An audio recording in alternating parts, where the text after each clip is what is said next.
end up destroying the environment far more than they can actually benefit from. So are we talking about power infrastructure, for example? Are we even talking about farm infrastructure? Because the lack of farm infrastructure in some places has led to so many things being done. Are we talking about transportation infrastructure? I think we need to look at it because it all defines the behavior of the people around those catchments that we're talking about. The third one is, I'm happy you talked about groundwater pollution due to mining, but at the same time run off from poor mineralization or fertilizer application. I think the ministry is actually working on this with the National Farmer Soil Health Scheme. The intent here is to bring serious attention to farmers to be able to guide them into going into more precision and specific fertilizer use so that the aspect of runoff and pollution of our groundwater can actually be contained. So maybe perhaps the Ministry of Environment, I know we are working together under this National Farmer Soil Health Scheme because we are part of the stakeholders that have been consulted. And I want to use this opportunity to also thank ACReSAL for the work they are doing to support this program itself. Then the fourth one is you talk about ecosystem service. Very brilliantly put. But I think we need, maybe the ministry should now begin to make Nigeria to take a look at the PES, that is Payment for Environmental Services as it is being called. We are underutilizing this very powerful facility that is out there in the world. We are receiving the end product of other people's degradation and damage to the environment. And I think the ecosystem service you talked about is linked to payment for environmental services. I think we should exploit and see how our communities can benefit from payment for environmental services. Now, the fifth one, the aspect somebody talked about, siltation. I think somebody from Sokoto was talking about siltation. That is very important. And I think here it's not just the rivers, even the water channels. We have an arterial line for every single water channels we have seen. And I think we need to be more intentional about looking at our arterial water system to see all of the lines, all the channels. What do we do? What is being done to block it? Excuse me. And I think that explains also, it also underscores why it is important to know all the projects comprehensively. Because there you will understand whether there are existing projects that are actually impinging on this siltation and enhancing the project, the process of siltation of our waterways.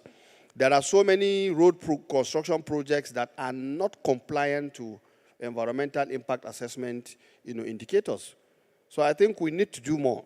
And maybe I will come back to, okay, that takes me to the next one. The aspect of reservoir. I think we need to really maybe begin to look at a national strategy for water harvesting and linked to restoration of these degraded lands, but also looking at the water channels, because all of these things are all integrated.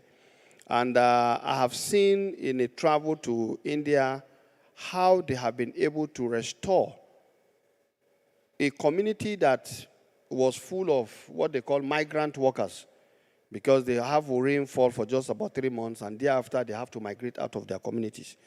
But using simple water harvesting technology based on their own water, arterial lines and channeling, they were able to restore back, that area into massive production. So I think we should check into this and see. Now, this brings me to the seventh one, where you talked about who is responsible.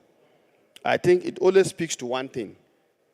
The degree to which we enforce environmental laws also speaks volume.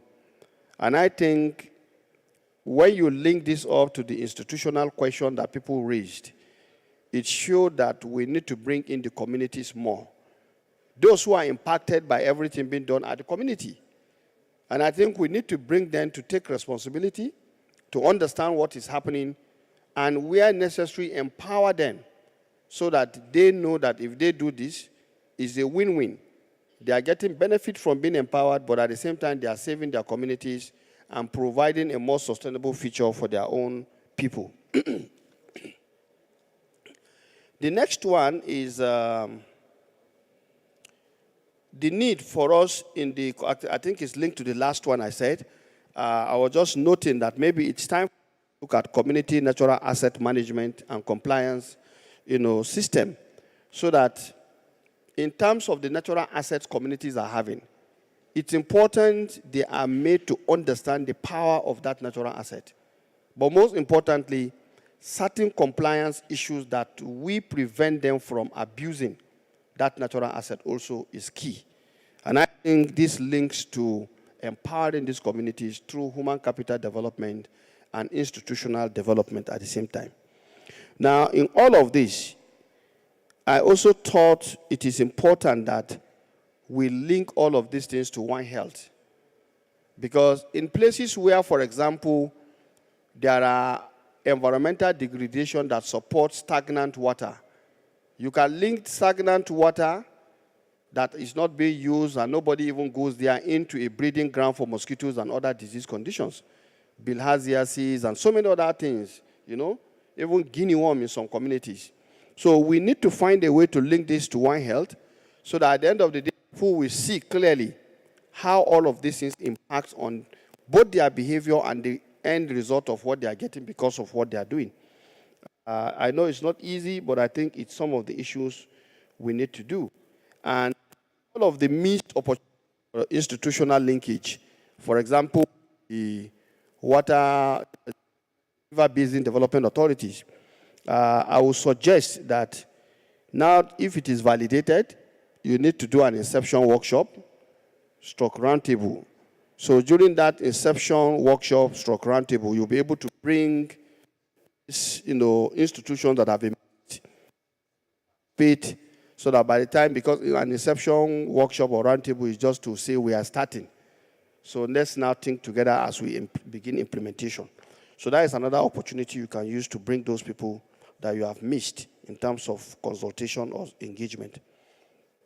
Now, I think the TTL said something around the need to have some skills, which is key.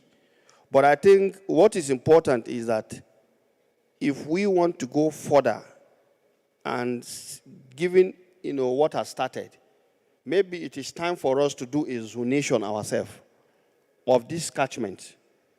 It's not enough for us to just mention the river alone. Because even from when you say Gulubinka and you mentioned Niger State, the map I saw there did not capture the area where I know there is a massive runoff of streams or rivers or whatever in Niger State, particularly in between Mashegu local government, Mariga local government, Kontagora Mariga local government region. And I know that is the link area. I know there's a town called Gulbimboka, and I don't know whether that is the area you are linking up to, but I did not see any capture of the various, interface to that system. So I think you may need to perhaps see what do you do to create zones. And these zones will show the interrelationship, the interconnectedness, which Prof was talking about earlier, and it will enable us to see what is happening over time to all of the areas. Now, the 12th issue is the need to elaborate the communities that are impacted. I saw a summary, and I think that will not resonate properly.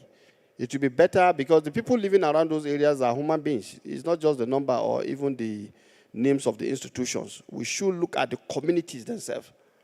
And I think if you look at the communities, you will be surprised. Let me speak as a politician this time around.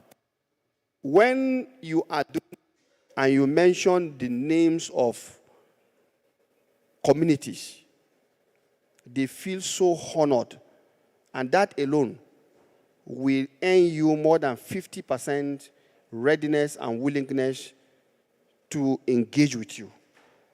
So I think we should exploit that opportunity and see what we can do to delineate properly communities that are along most of these catchments that we are talking about.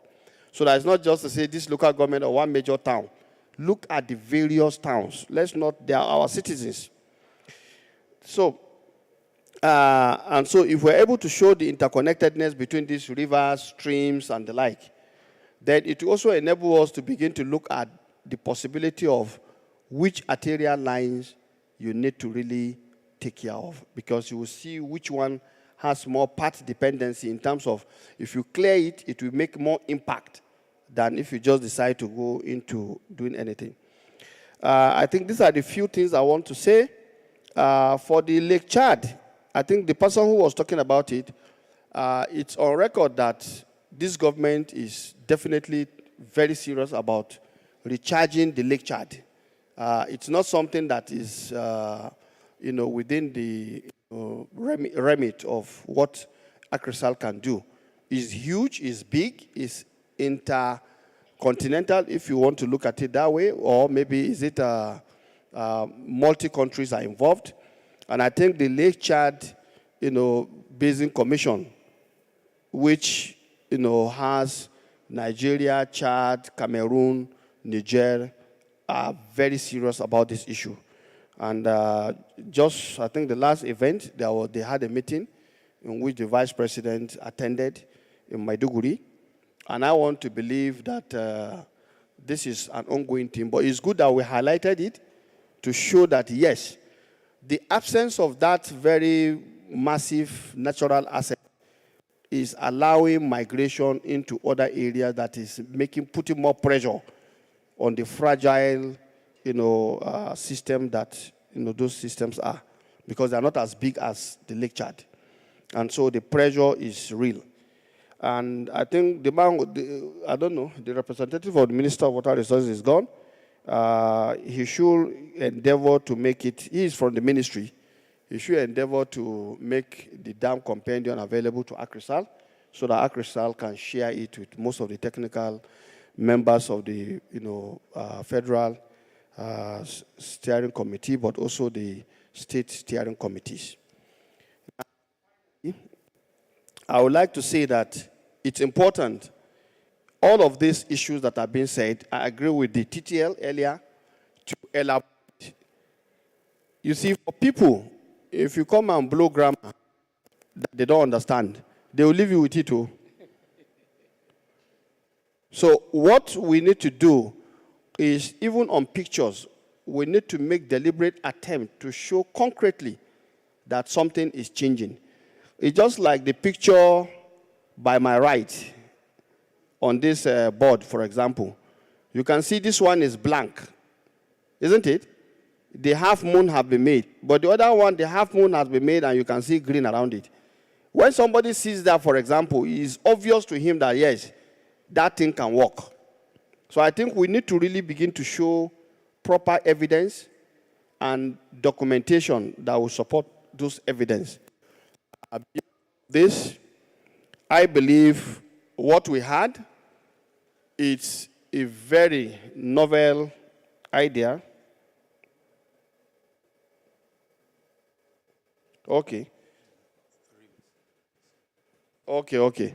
Somebody is giving me an update. Jamaira Dam, Jamari Dam, okay?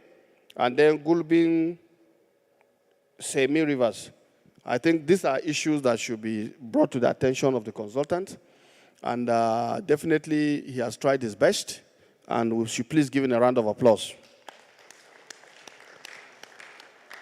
Then I would like to thank all those who made comments. And we are here with a duty in this era of renewed hope agenda of Professor Boda.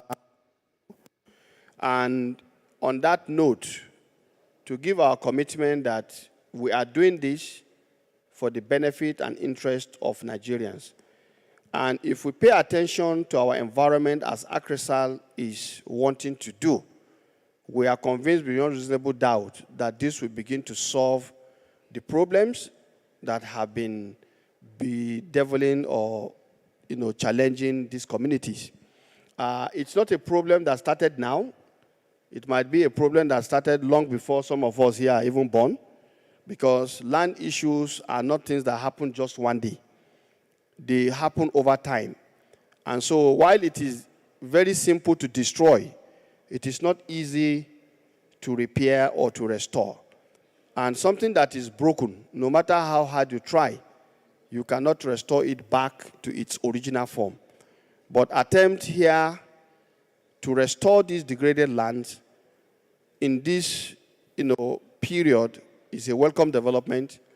And I think I would like to ask, is there anybody who is against this particular management plan? Is there anybody? Maybe at this stage I should stand up. All right. Ladies and gentlemen, I would like to know, is there anybody who is against this management plan? Is there anybody? If you know you are in support of this very robust, comprehensive management plan, and you want to approve it with the amendments that are made here and will be additionally made, because it is not cast in stone, I would like you to signify by raising your hand if you know you are in support of it, as I'm raising my hand. Okay? So, as you have raised your hand, I would like to say those who are in support of this RIMA, Gulbinka, Sokoto Zamfara Strategic Catchment Management Plan, if you are in support of it, say aye. If you are against, say nay. They have traveled. So, the ayes have it. So, thank you very much. And so, let me say, since I have, hold the mic for me. Yes, sir. So, we approved 3 management plans, isn't it? All right, so I will raise all of them here, 3 at the same time, in a way that everybody can see. That is the 3? Yes. And that's what you approve? Yes, sir. Please clap for yourself. And as we approve this, is my prayer and hope that we'll be restoring the lives of our citizens who are living in these catchment areas. Because like I said, when we speak numbers here, those numbers represent human souls. And I think we are here saying renewed hope is here in these catchment areas. And may God help us as we go out to work. Thank you very much, and God bless. Okay,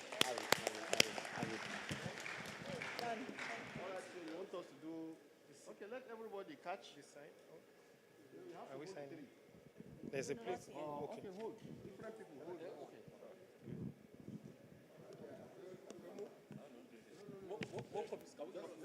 There's one here.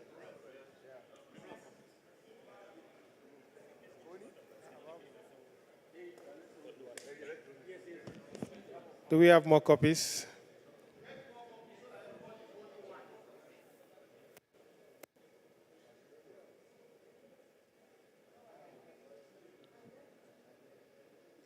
These are the only approved copies now, sir.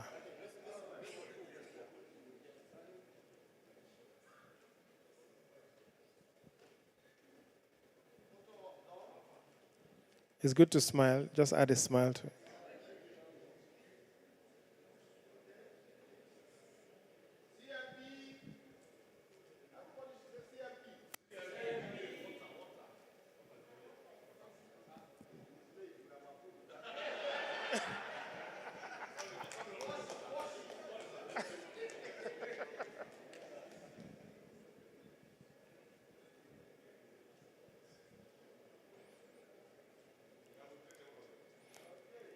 If we clap, water will smile.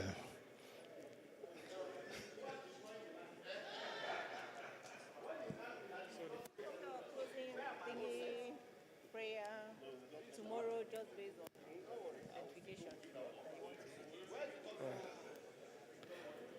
All right. Please, can we appreciate the Honorable Minister and the representative of the other Honorable Ministers? Thank you. Thank you very much. Yes, so just before we go, quick announcements to just inform us that for tomorrow, we will be focusing majorly on those things we're supposed to do today about state-based interactions and discussions. For those of us who will want to make presentations tomorrow based on our states, we should meet Esther. She's at the back, and she's willing to take our names down so we can prepare you for your presentations for tomorrow. Also, to just inform us that lunch will be immediately after now, still at the second floor. We'll just go down, and you can stay there till night. They will not. But before we leave, please, can we just sit down and then take the closing prayer formally? I've been told to invite the chairman of PCs, the PC Bauchi, for the closing prayer, Dr. Ibrahim Kabir. Please put your hands together for him as he comes up.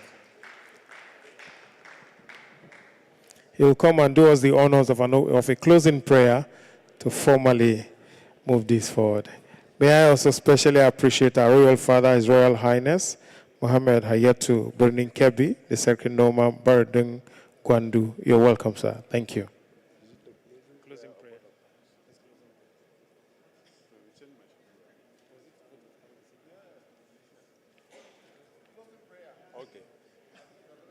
Yeah.